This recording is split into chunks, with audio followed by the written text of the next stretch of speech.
Welcome po dito sa atin channel ang Showpoll.ph. August 11, 2026. PBBM, 7.2 trillion pesos budget para sa 2027, saan mapupunta ang pera ng bayan? 7.2 trillion pesos. Ito ang laki ng panukalang pambansang budget ng Pilipinas para sa taong 2027 na inihayag ni Pangulong Ferdinand Bongbong Marcos Jr. Pero ano nga ba ang magiging pangunahing prioridad ng napakalaking pondong ito?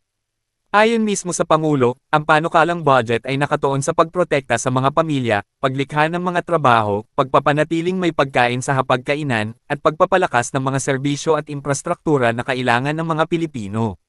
Ibig sabihin, nais ng administrasyon na ang pondo ng bayan ay direktang tumugon sa mga pangunahing pangangailangan ng ordinaryong Pilipino, mula sa trabaho at pagkain, hanggang sa mga serbisyong pampubliko at mga proyektong infrastruktura. Binigyang diin din ni Pangulong Marcos ang pagiging maingat at disiplinado sa paggamit ng pera ng bayan. At isang mahalagang punto ang kanyang binigyang diin.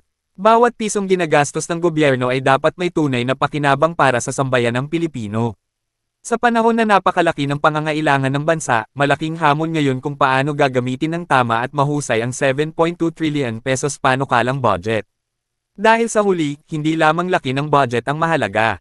Ang tunay na tanong, gaano karaming Pilipino ang makikinabang dito? At kung may isa sa katuparan ng mga ipinangakong programa, maaari itong maging malaking hakbang para sa trabaho, pagkain, serbisyo at infrastruktura ng bansa.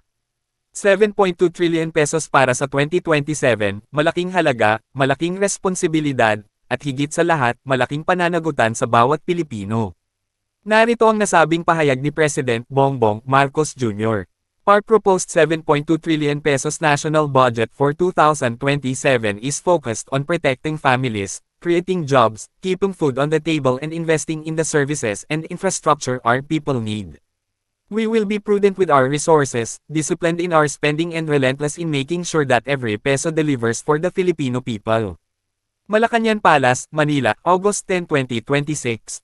At yan ang ating viral SOCMED update for today. Please like and share ang video at huwag kalimutan mag-subscribe, i-click ang notification bell for more SOCMED viral updates at suportahan po ang ating Facebook page. Maraming salamat sa lahat ng nag-subscribe indeed, magandang buhay sa lahat, shukran.